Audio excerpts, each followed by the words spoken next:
Bom dia a todas e todos, magistradas e magistrados do trabalho. Vamos entrar no auditório, quem está lá fora ainda, para a gente começar as atividades do quarto dia do 14º Encontro Institucional da Magistratura da Bahia.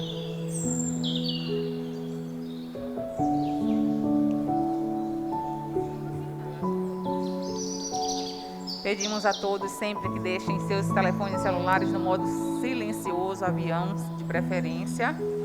Não esqueçam de registrar a frequência na entrada e na saída de cada turno. E agora vamos compor a mesa alta. Convidamos o juiz do trabalho, Ivo Daniel Póvoas de Souza, para atuar como mediador do debate que acontecerá depois da terceira parte do painel. Teremos 3 expositores. Dr. Ivo Daniel Póvoas é juiz de trabalho titular da 2ª Vara do Trabalho Teixeira de Freitas, pós-graduado em Direito Constitucional do Trabalho pela Universidade Federal da Bahia, em convênio com a Escola Judicial TRT-5. Convidamos também os juízes do TRT 23 e do TRT 4, doutores João Humberto Cesário e doutor Rodrigo Trindade, para ocupar assentos na mesa.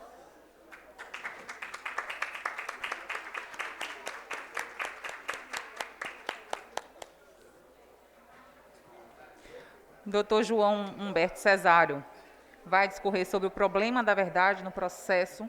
Os julgamentos provisórios e definitivos são juízos de possibilidade de verossimilhança, de probabilidade ou de certeza. E doutor Rodrigo Trindade vai falar sobre a prova digital. Prefere as demais provas? Agora passo a palavra a doutor Ivo Daniel para ler os currículos dos palestrantes. Como preferir, se ler o primeiro, depois ler o segundo, como preferir.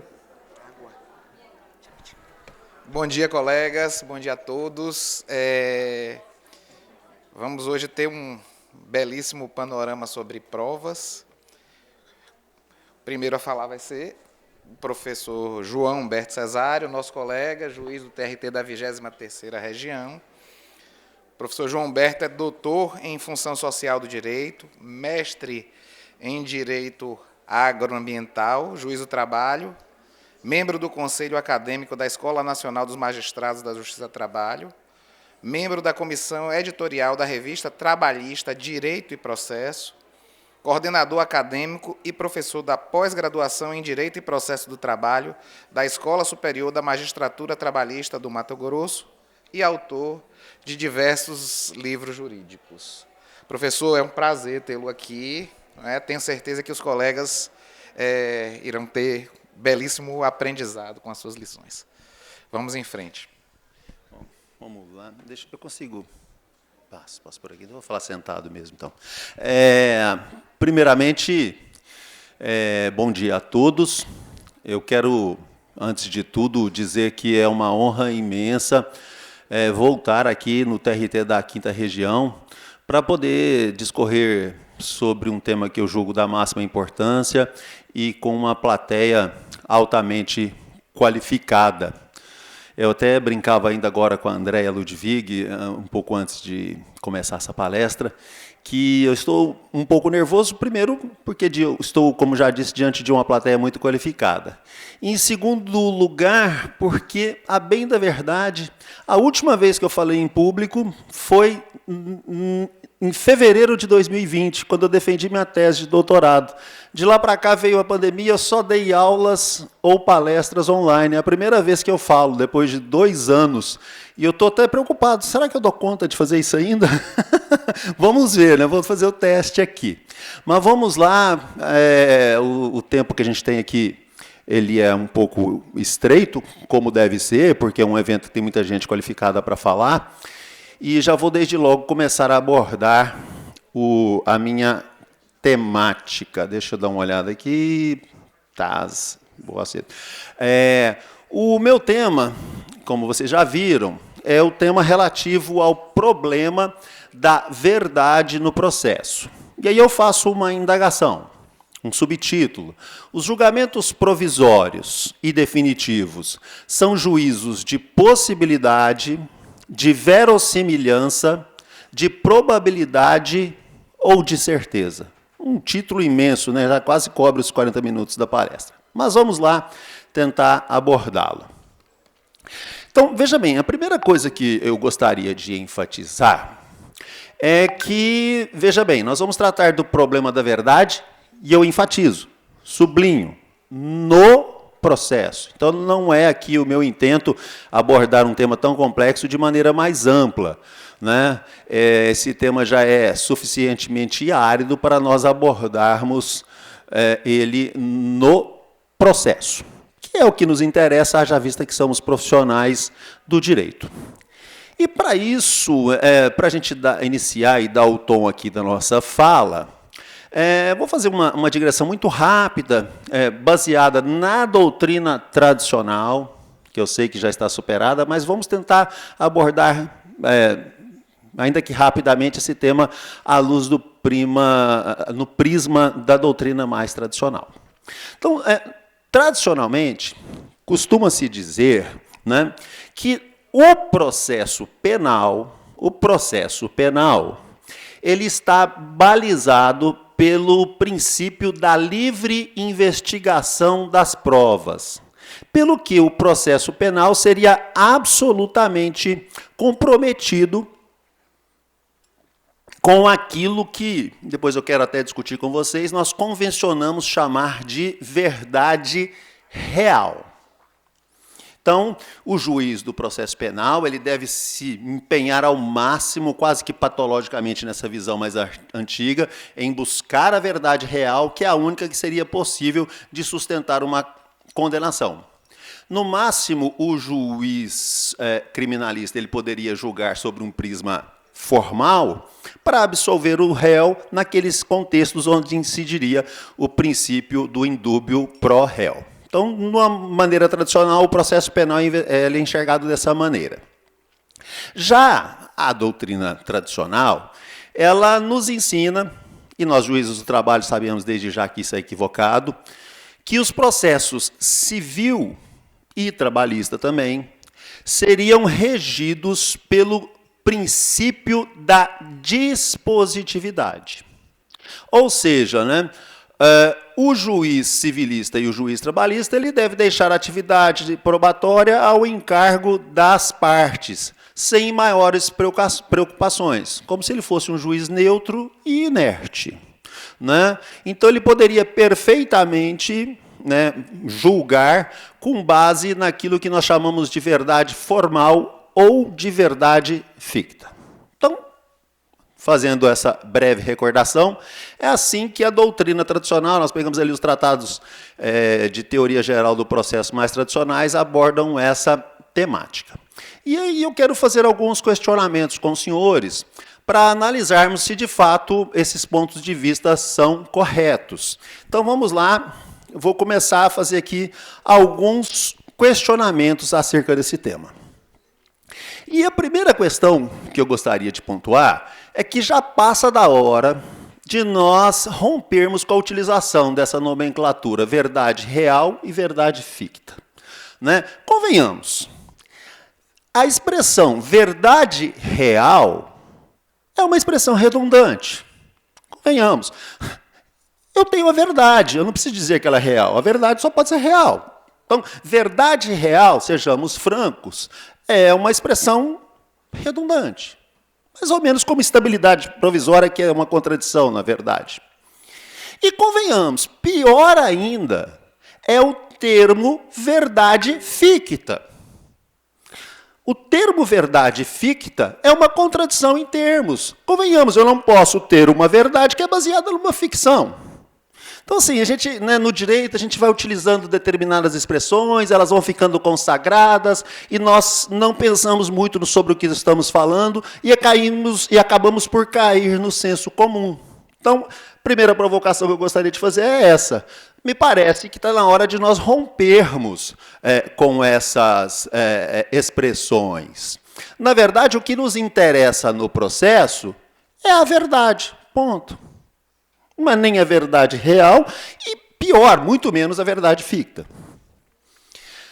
Uma outra coisa que eu gostaria também de colocar em discussão é se, de fato, o processo penal é insanamente balizado pela busca da, entre aspas, agora já, tal da verdade real e, portanto, pela livre investigação das provas.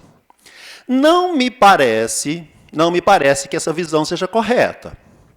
Até porque hoje nós temos claras exceções a isso no ordenamento processual penal. Basta nós recordarmos, por exemplo, as leis 9.099 de 95 e 10.259 de 2001, que são as leis dos juizados especiais estadual e federal, que tratam de processos de índole criminal também. E ali fica muito claro para a gente, bastante claro, nos termos do artigo 60 da Lei 9.099, no segundo parágrafo único da Lei 10.259, que hoje no processo penal, os juizados possuem competência para, não só para o julgamento dessas causas penais de menor potencial lesivo, mas também para a conciliação desses processos. Dito de outro modo, hoje nós trabalhamos com transação penal, e a transação penal é um mecanismo adequado de resolução de conflitos criminais. Isso claramente é um rompimento com aquela visão mais tradicional da busca insana pela verdade real. Nós admitimos composições que não sejam sequer traduzidas dentro de um universo probatório. Do mesmo modo, e pior ainda, e nós juízes do trabalho sabemos muito bem disso, é afirmar que o processo civil e o processo do trabalho, eles se conformariam, né, e seriam regidos pelo princípio do dispositivo. Isso é um equívoco enorme, né? Porque o juiz do Estado Democrático de Direito, ele não pode, pura e simplesmente, se conformar, entre aspas, com aquilo que nós costumeiramente chamamos de verdade formal ou de verdade ficta. Basta notar que nós temos, sim, iniciativa probatória. Nós não somos juízes eticamente indiferentes. Nós temos compromisso com a busca da verdade para a melhor prestação jurisdicional possível.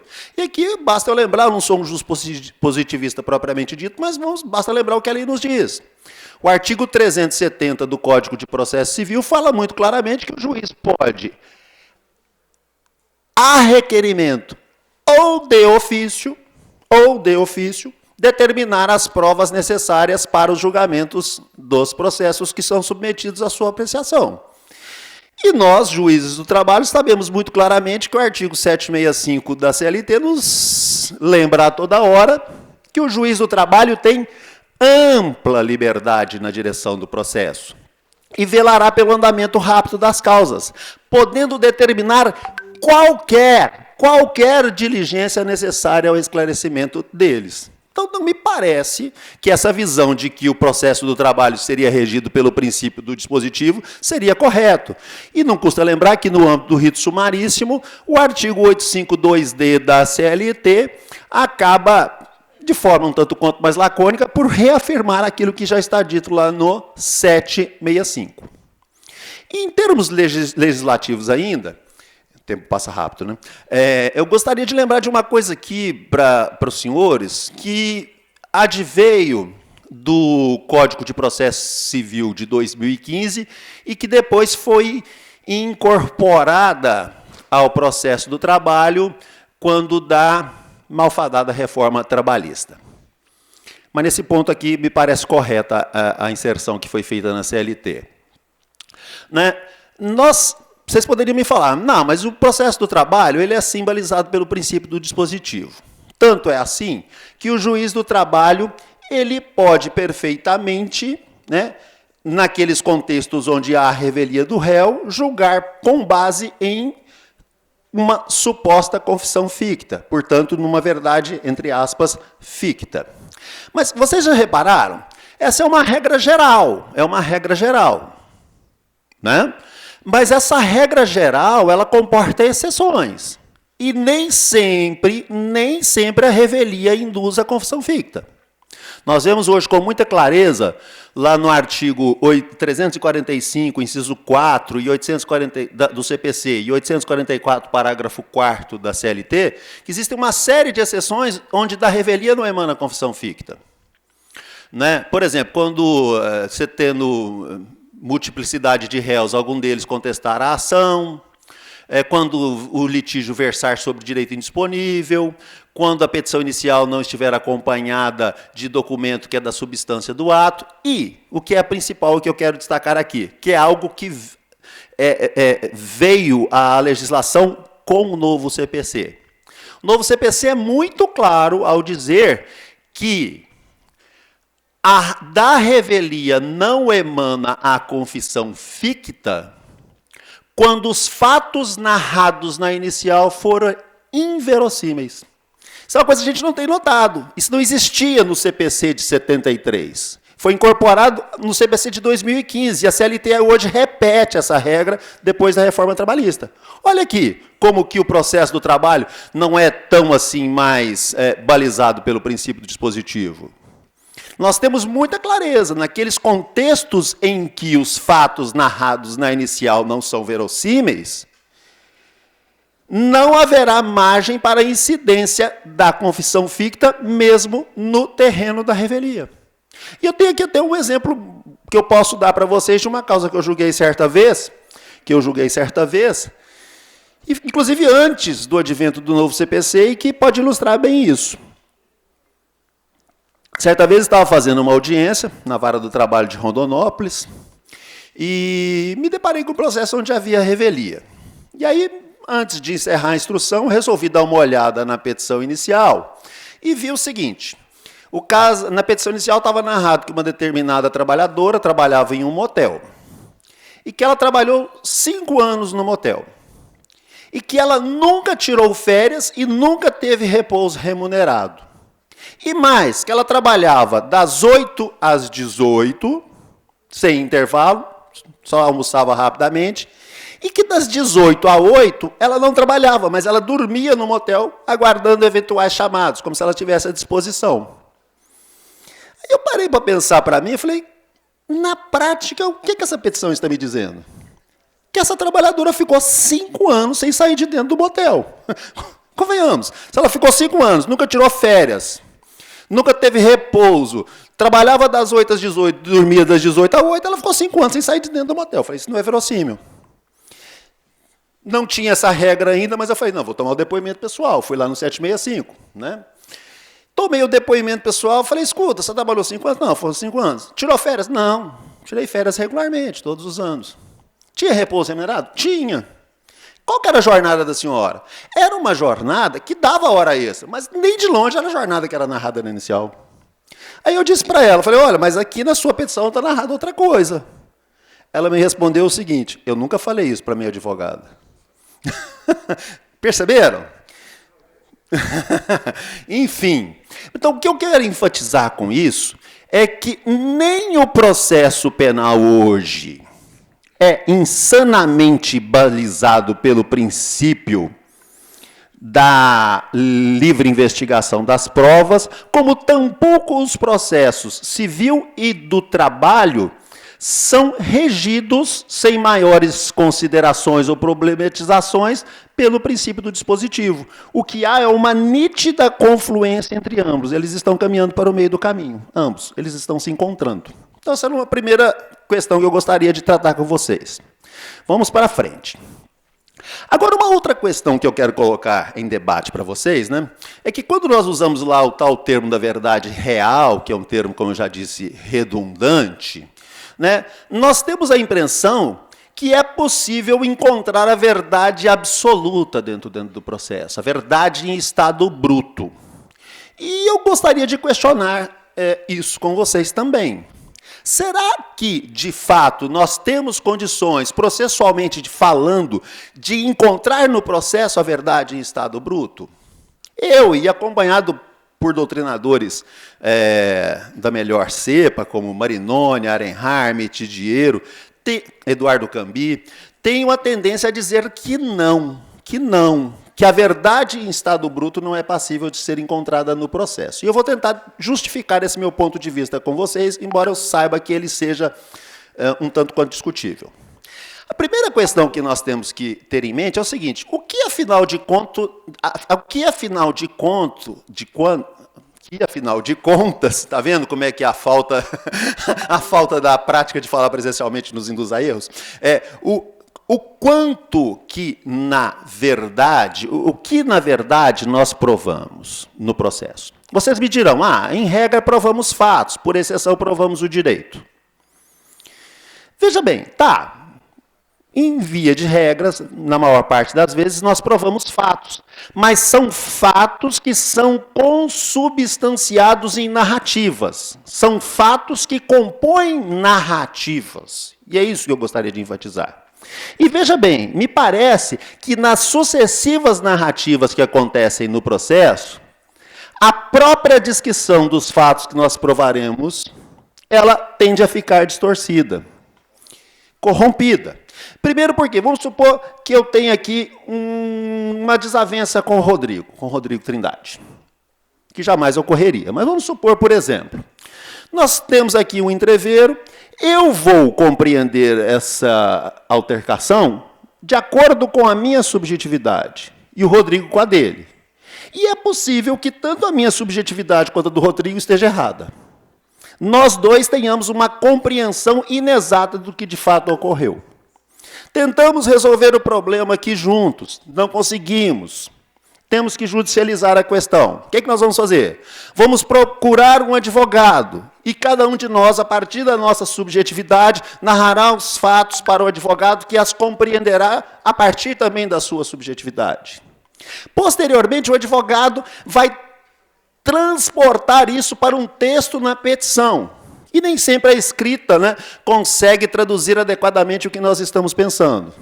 Depois isso é recebido pelo magistrado, o magistrado compreende isso de acordo com a sua compreensão própria e, no mais das vezes, nós ouvimos testemunhas que cada um compreendeu o fato de acordo com a sua subjetividade.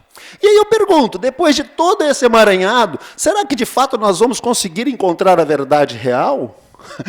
A tal verdade em estado bruto? Me parece que isso é uma utopia. Me parece que isso não é realidade. Até porque, no mais das vezes, o próprio objeto da prova, de antemão, já está distorcido. Mas vocês... então, na verdade, uma coisa que eu gostaria de destacar com vocês é que a verdade processual, ela não é descoberta. A gente acha que a verdade está ali num determinado local, escondida, que eu vou encontrar a verdade e aprendê-la. Não. No processo, e o nosso tema é o problema da verdade no processo, a verdade ela não é encontrada, ela é construída por via da atividade dialógica dos sujeitos dos processos. Partes, advogados, juízes, testemunhas, peritos, etc. Então, eu diria que cada um de nós parte da sua subjetividade, mas a verdade obtida no terreno processual, ao fim e ao cabo, é uma verdade transsubjetiva. Foi a verdade capaz de ser não encontrada, mas construída por via da atividade dialógica exercida em contraditório no curso do processo. Mas vocês poderiam me lançar algumas objeções que, inclusive, transitam aqui com o tema do Rodrigo. Vocês poderiam me falar, mas e as verdades, as provas técnicas? Elas não seriam capazes de me dar um juízo de certeza? Tenho dúvida também. Tenho dúvida, primeiro, porque já disse, o que nós estamos provando são narrativas. Não vou explicar isso de novo. Mas se a gente parar para pensar, por exemplo, uma prova técnica que goza de altíssimo prestígio é a prova de DNA, certo? Então, vamos supor que nós estamos numa ação de investigação de paternidade. Fizemos o DNA. No DNA, nós chegamos à conclusão de que há 99,9% de probabilidade de que A seja pai de B. Convenhamos, 99,9%, que é o ápice da prova de DNA, não é 100%. Eu tenho uma margem para dúvida, ainda que ínfima. Vou deixar de condenar? Claro que não. Embora eu não esteja agindo num juízo de certeza, mas eu estou agindo num juízo de altíssima probabilidade. E aí vocês poderiam me perguntar, mas e as provas digitais? E aí, Rodrigo, eu não quero entrar aqui no seu tema, mas é só um pitaco. Primeira coisa, eu gostaria, assim, a gente está muito hoje em dia achando que prova digital é panaceia para resolver todo e qualquer problema da atividade probatória. E eu discordo desse ponto de vista. Aliás, eu tenho muita resistência em trabalhar com o termo provas digitais. Nós temos, porque parece assim, que hoje nós temos uma modalidade nova de prova, né? Você tem a prova, a confissão, depoimento testemunhal, a inspeção judicial, a perícia e a prova digital. Não. A tal prova digital, na verdade, é uma prova documental. Ela é uma prova documental, que apenas tem uma peculiaridade. Ela está escrita em linguagem binária, está armazenada em um disco rígido, que é acessável por via de computadores ou de similares. Mas ela é uma prova documental. Então, nós temos hoje provas documentais analógicas, que é a que nós estamos acostumados a lidar, e as provas documentais digitais. E ambas são sujeitas a contrafações. Nós sabemos disso. Então, eu tenho muita dúvida também, por todos os motivos que eu já elenquei, não vou repetir, e também mais por esse, se a prova, entre aspas, digital, é uma panaceia para resolver todo e qualquer problema da atividade probatória. Eu não conversei com o Rodrigo sobre o tema sobre o objeto da palestra dele, mas eu sei que ele vai falar, que na palestra dele ele vai responder se a prova digital prefere as demais. É isso, não é? Mas basicamente o seu tema. Eu não conversei com o Rodrigo sobre isso e nem quero constrangê-lo, mas eu vou dar um pitaco. Eu tendo a dizer que eu intuo que ele vai dizer que ela não prefere. Ela é um elemento a mais que deve ser analisado pelo magistrado dentro de todo o contexto probatório. Porque, às vezes, um elemento advindo de uma outra prova pode desdizer a prova, entre aspas, digital, que eu insisto, é uma prova documental. Tá certo? Vamos para frente. Nossa. O tempo é um problema, né? Então tá. Vamos tentar agora responder de fato, né, o objeto da minha palestra. Né? O que eu quero responder depois de ter feito esse introito? Eu quero responder se o problema da decidibilidade no processo ele está afeto a um juízo de possibilidade, de verossimilhança, de probabilidade ou de certeza. Vamos tentar compreender, ainda que brevemente, o que nós temos que tomar em mãos como sendo possibilidade, verossimilhança, probabilidade e certeza. No meu livro, esse meu livro aqui, Provas no Processo do Trabalho, que eu estou utilizando como base para essa palestra, eu criei uma imagem que é a imagem da régua probatória. Régua probatória. Então, eu digo que a verdade, o problema da verdade, ele está disposto nessa regra probatória. Nós partimos da possibilidade, passamos pela verossimilhança, pela probabilidade e, em tese, pela certeza. Mas, professor, colega, como é que eu vou diferenciar a possibilidade da verossimilhança, da probabilidade e da certeza? Já disse, e repito aqui, a verdade não é encontrada no processo, ela é dialogicamente construída. Construída no exercício do contraditório. E é justamente aí, quanto mais eu aprofundo o contraditório, quanto mais eu saio do contraditório sumário e chego na exauriência do contraditório, é que eu vou poder diferenciar possibilidade, verossimilhança, probabilidade e certeza. Então, possibilidade. Nós aqui, como magistrados, pegamos uma petição inicial, sem nenhum contraditório ainda, e lemos os fatos que estão narrados. Nós falamos, de fato, esses fatos são possíveis, eles podem ter acontecido, são possíveis. Na medida que eu aprofundo um pouco o contraditório, ainda sem exauri-lo, e colho mais provas, eu posso falar, olha, aquilo que era possível, me parece agora que é verossímil. O contraditório está revelando alguma verossimilhança daquilo que até então era mera possibilidade. E, tendencialmente falando, o que seria ideal é que depois da probabilidade, nós não chegássemos a juízo de certeza, porque eu já disse que a certeza no processo ela é muito discutível, mas que nós chegássemos, por exemplo, num juízo de altíssima possibilidade que sustentasse uma decidibilidade correta, como no caso do DNA. Eu tenho 99,9% de possibilidade de dizer que A é pai de B. Então eu vou julgar ali com muita segurança. Não dentro da certeza, mas com muita segurança. Num juízo de altíssima probabilidade. Perceberam? Então é isso que eu gostaria de diferenciar como sendo possibilidade, verossimilhança, probabilidade e certeza. Então, com isso, né, eu acho que já respondi aqui uma primeira das minhas perguntas. Né? Eu divido ali as perguntas da minha palestra em duas, a bem da verdade. Né?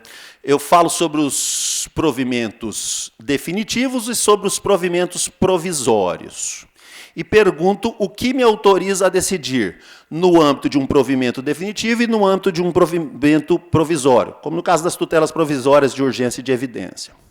Então, num primeiro momento, eu diria que, na regra geral, os provimentos definitivos, eles devem ser baseados em juízos de probabilidade, de alta probabilidade, da maior probabilidade possível. Então, voltando aqui a essa alegoria da régua probatória. Quando é que eu estaria na possibilidade? Né?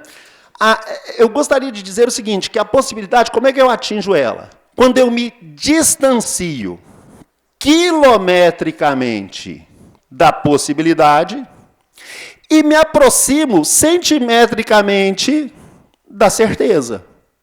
Quando eu cheguei nesse ponto, que pode ser mais ou menos desbalanceado, mas que sequer pode ser equidistante, eu posso dizer que eu cheguei no ponto da probabilidade, que me autoriza a prolatação de juízos definitivos de mérito. Perfeito? Isso é o que... Eu sei que assim, a gente tem uma tendência de adjetivar a verdade, eu já mostrei aqui que adjetivar a verdade não é algo muito conveniente, mas os professores Marinoni e Arenhart chamam esse ponto de verdade factível, que é a verdade não passível de ser apreendida no processo, mas de ser construída dialógica e dialeticamente no processo. Isso, no dizer deles, seria aquilo que nós chamaríamos de verdade factível. A gente tem um ímpeto de adjetivar a verdade. A verdade tem que ser real, ela tem que ser ficta, ou ela tem que ser factível. Mas, enfim, estou fazendo essa observação aqui.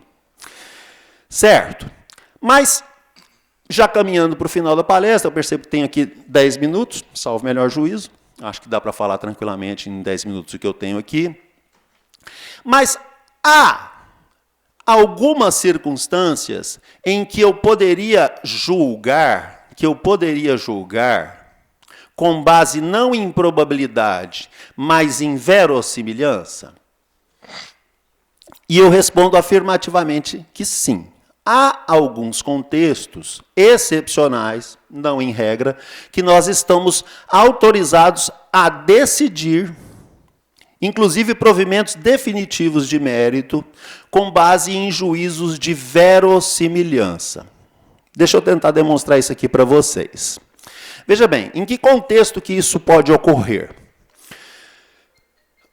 Olha aqui que interessante. Também não quero cometer a grosseria de entrar aqui no tema da nossa próxima palestrante, que está aqui, mas vou tangenciá-lo, né? Porque ela vai falar sobre inversão do ônus da prova no contexto de assédio sexual, não é isso, doutora Ivani? Veja bem, o que eu quero colocar aqui em discussão? Passa pela inversão do ônus da prova. Né? Então, veja bem, só para recordar algo que nós sabemos, né?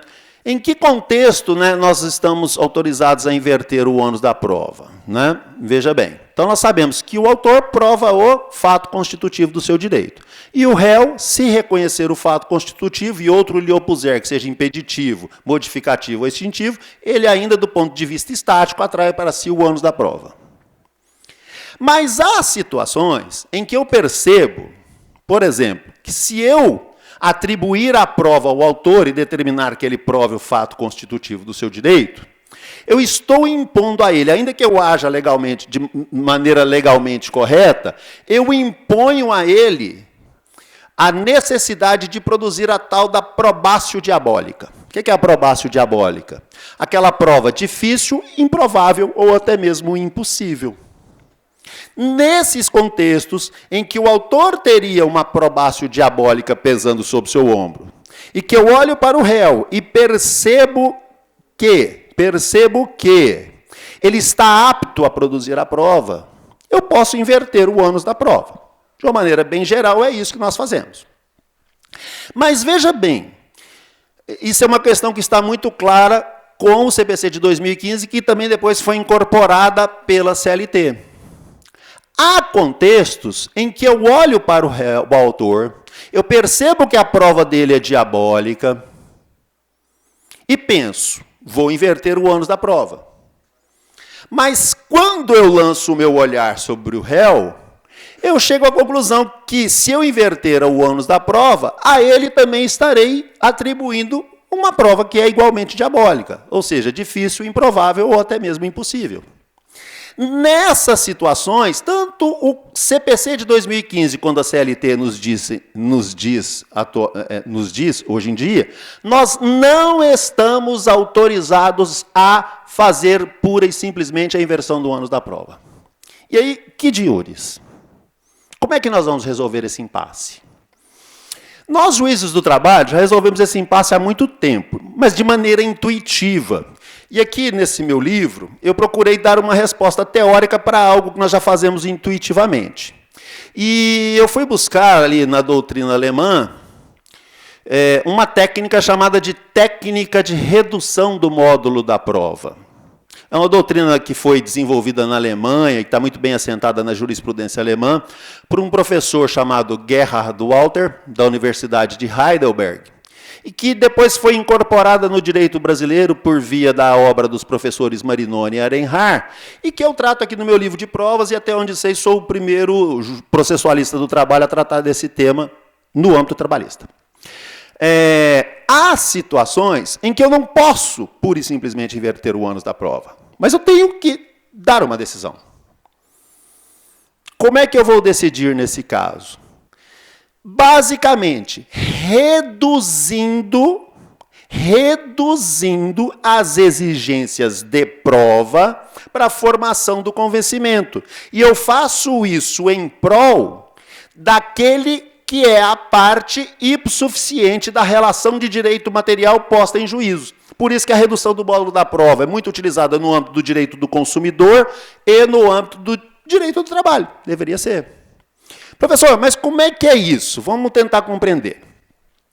Veja bem, eu vou dar aqui alguns exemplos para vocês. No direito brasileiro, a primeira decisão que utilizou-se dessa técnica, embora sem mencionar explicitamente a nomenclatura, o epíteto, é um julgamento que ocorreu no Superior Tribunal de Justiça, no STJ, num caso muito conhecido que todos vão lembrar aqui. Não sei se vocês lembram daqueles casos das pílulas de farinha, né? O caso de um anticoncepcional chamado Microvilar, que fez um teste de embalagem com a sua maquinaria que embalou pílulas de farinha que não tinham o princípio ativo do anticoncepcional. Certo? E por um descuido qualquer da empresa, esse lote ele caiu em circulação no mercado. E muitas mulheres acabaram utilizando aquele anticoncepcional que não continha o princípio ativo, e engravidaram. E muitas, naquele momento, pelos mais variados motivos, não tinham nenhum plano de engravidar naquele momento. E elas acabaram ajuizando ações de indenização em face do laboratório. E aqui, o que aconteceu? Depois de o processo percorrer todas as instâncias, ele chega no STJ, e o STJ ele fala claramente, aqui eu estou diante de uma dupla impossibilidade probatória.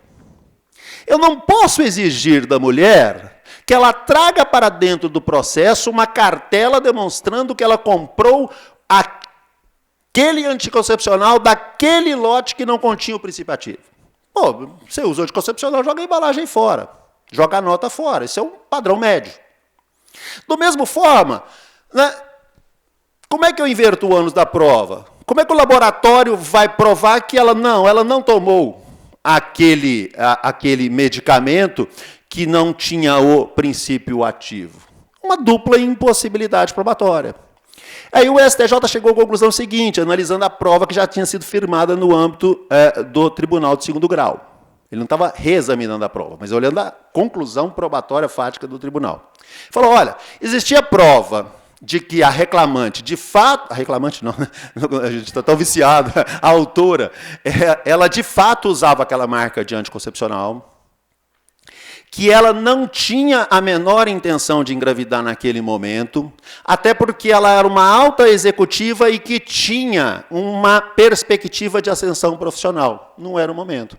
Então, veja bem, ela fez uma prova cabal de que ela utilizou aquele anticoncepcional daquele lote específico que não continha o princípio ativo? Não. Mas ela trouxe para os autos indícios que conduziram à presunção de que aquilo poderia ser potencialmente verdadeiro. Naquele caso, houve o quê? Uma redução do módulo da prova. Nós reduzimos a exigência de prova para, com base numa prova circunstancial ou indireta, como a doutrina chama, acolher o pedido indenizatório para favorecer aquele que, na relação material posta em juízo, que era uma relação consumerista, era partícipe suficiente. E houve a condenação do processo. Então, nesse caso, evidentemente, o julgamento foi baseado em um juízo de verossimilhança, sequer de probabilidade, por exceção. É o mesmo que nós fazemos aqui, só para a gente dar um exemplo aqui do que nós fazemos, com o salário por fora, por exemplo. Salário por fora. Convenhamos, né? A prova do salário por fora, salvo algumas exceções, ela é muito difícil de ser produzida. Muito difícil de ser produzida. Porque hoje o empregador que paga salário por fora, ele toma todas as precauções para não evidenciar o fato. O que ele vai fazer? Ele vai pagar a pessoa num local isolado, longe de testemunhas, e não vai pagar por cheque, por Pix, por transferência bancária, por nada. Ele vai pagar em dinheiro. Certo? Então, é quase que impossível que o trabalhador produza a prova. E, aliás, convenhamos, se uma testemunha chegar para mim, ou para um de nós, em juízo, e falar, olha, eu estava com o reclamante, eu vi ele receber o salário, eu peguei o dinheiro na mão, eu contei o dinheiro, depois peguei o olerite e vi que tinha mais dinheiro do que estava registrado no olerite. Essa testemunha provavelmente vai estar mentindo. Certo? Então, seguinte, eu não posso pura e simplesmente exigir uma prova cabal do reclamante. Mas, por outro lado, eu faço uma indagação, eu posso inverter o ônus da prova? Não, porque senão eu estou impondo ao réu a prova de um fato negativo. Ele tem que provar, não, eu não pagava salário por fora. E essa é uma prova igualmente diabólica. Então, o que a gente faz nesse caso? Já intuitivamente há muitos anos, sem utilizar especificamente a nomenclatura redução do módulo da prova. Nós julgamos com base em prova circunstancial. Geralmente, o que é suficiente para a condenação? A gente diminui as exigências de prova e, portanto, julgamos com base em juízos de verossimilhança e não de probabilidade. Né? Então, o que são esses elementos? São indícios que conduzem a presunções. Quais são esses indícios? Olha, o salário praticado é inferior o salário registrado é inferior ao salário de mercado. Isso está claro. 2, todas as testemunhas falam, não, eles pagavam numa salinha escondida, longe da presença de qualquer pessoa. 3, o pagamento era sempre feito em dinheiro para não ter um jeito de fazer o rastreamento. E por aí vai. Né? Exatamente, aí vai um monte de coisa. Então, a gente, veja bem, você tem a prova cabal ali, a prova que dá a probabilidade? Não, mas você tem indícios que conduzem a presunções. Nessa situação que você não pode inverter o módulo, você não pode inverter o ônus da prova, você reduz as exigências de prova e julga com base em indícios que conduzem a presunções de que, de fato, havia salário por fora. Certo? Então, é um exemplo típico do processo do trabalho, no qual nós jogamos com base em verossimilhança, ainda que nós estejamos diante de um juízo definitivo de mérito. E para terminar, já passei aqui 3 minutos, para terminar, prometo é o último slide, penúltimo. Também no âmbito das tutelas, agora falei dos provimentos definitivos, agora eu vou falar dos provimentos provisórios. Quando eu falo em provimento provisório, hoje, do que eu estou tratando? Das tais tutelas provisórias de urgência e de evidência que estão ali catalogadas nos artigos 297 até 311 do... microfone, até 311 do Código de Processo Civil.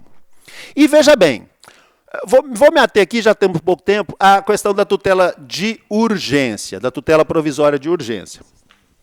Obrigado. Vou me ater à questão da tutela provisória de urgência. Na tutela provisória de urgência, nós temos os seus requisitos estampados no artigo 300 do CPC. E no artigo 300 do CPC, tem um exemplo muito claro de como nós não devemos interpretar literalmente o que a lei fala. Ali tem uma palavra muito mal empregada. Eu vou até ler aqui, eu tenho o artigo 300, ele diz o seguinte: a tutela de urgência, que pode tanto ser de mérito ou cautelar, ela será concedida quando houver elementos, olha aqui a palavra, quando houver elementos que evidenciem a probabilidade. O texto usa a palavra probabilidade. A probabilidade do direito e o perigo de dano ou risco ao resultado útil do processo. Convenhamos, o termo probabilidade aqui foi mal empregado. Porque se eu tivesse probabilidade, eu não precisaria dar um provimento provisório. Eu estaria autorizado a dar um provimento definitivo, inclusive fazer um julgamento parcial da demanda. Parcial da demanda, eu acho que o microfone vem. Parcial da demanda, tá certo? Então, aqui me parece que onde está escrito probabilidade, nós devemos ler verossimilhança. E para reafirmar isso, já estou encerrando, se nós lançarmos sob o fio da tradição o nosso olhar para o Código de 73, nós vamos perceber como é que o Código de 73 tratava melhor essa questão. No Código de 73, o que ele dizia a propósito da tutela antecipada? Que o juiz poderá, estou dando trabalho, hein? Que o juiz poderá, artigo 273, que o juiz poderá, a requerimento da parte, antecipar total ou parcialmente os efeitos da tutela pretendida no pedido inicial, desde que, existindo prova inequívoca, olha aqui, se convença da verossimilhança da alegação. Ali o Código utilizou a palavra mais correta, a palavra verossimilhança. Eu já sei que já passei muito o meu tempo, eu só vou aqui encerrar minha fala trazendo um pequeno trecho de um poema de Fernando Birri, que é citado por Eduardo Galeano no seu livro Las Palavras Andantes, e que tem muito a ver com esse problema da verdade. No poema, estamos falando sobre utopia, mas a utopia aqui poderia ser substituída pela busca da verdade no processo. Então, diz o texto, a utopia está lá no horizonte. Me aproximo 2 passos, ela se afasta 2 passos. Caminho 10 passos e o horizonte corre 10 passos. Por mais que eu caminhe, jamais alcançarei. Para que serve a utopia? Serve para isso, para que eu não deixe de caminhar. Então eu diria, a verdade é a nossa utopia no processo. Nós a encontraremos? Não. Eu caminharei 2 passos, ela distanciará 2 passos e assim por dizer. Mas nós não podemos perder a utopia de buscar a verdade para produzirmos julgamentos cada vez mais corretos, justos e equilibrados. Então, com esse poema que eu acho belíssimo, eu encerro a minha fala e agradeço a atenção de todos.